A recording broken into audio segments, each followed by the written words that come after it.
Hello guys! Hello, good morning everybody! Hello Sunday! Hello everyone! God bless everybody! Ayan, dito po tayo ngayon sa ating pinuntahan. Ayan, sa Camp Arofilio. Ayan, igagala ko kayo dito hanggang sa dagat. Ayan guys, so maganda at mayroon pa sila dito infinity pool, oh, 'di ba? Napakaganda. Marami kayo dito mapagpipili ang mga cottages, guys. Oh, tingnan niyo, napakaganda. Ayan, pwede kayo dito mga family outing. Ayan, mga company outing. Ayan, mga family reunion. Ayan, dami oh, may mga kubo. Depende po sa mga design ng kanilang cottages, yung presyo ng kanilang cottage. Ayan po oh, 'di ba? Napakalawak. Napakatahimik pa. Ayan oh, may mga tent din.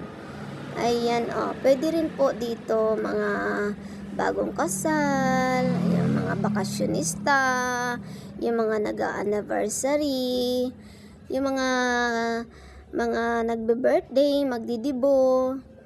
Ayan, PM lang po kayo sa akin guys. Pwede nyo kong i-PM para ipa-reserve natin yan dyan. 'Di ba?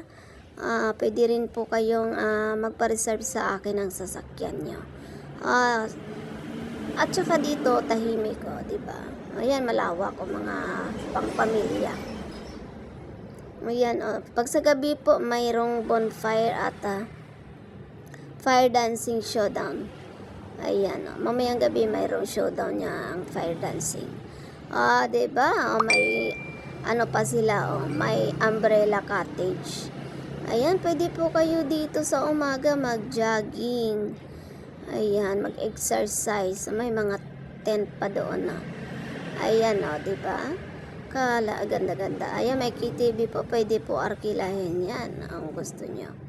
Ayan o, ang ganda dito talaga mag-exercise. Yan guys ay sa sunrise na. Pero nasa likod ang sunrise, hindi sa harap ng dagat. Diba? Walang pakalaman dito. Mayroon pang nag-overnight dito sa tabi ng dagat. Natutulog sila, wag natin silang gisingin. Diba, mga magka-company dyan, mga company dyan, dito na kayo. Pwede kayo dito. Ayan guys, sana ay napasaya ko kayo sa aking video. Ayan, thank you so much. Bye-bye.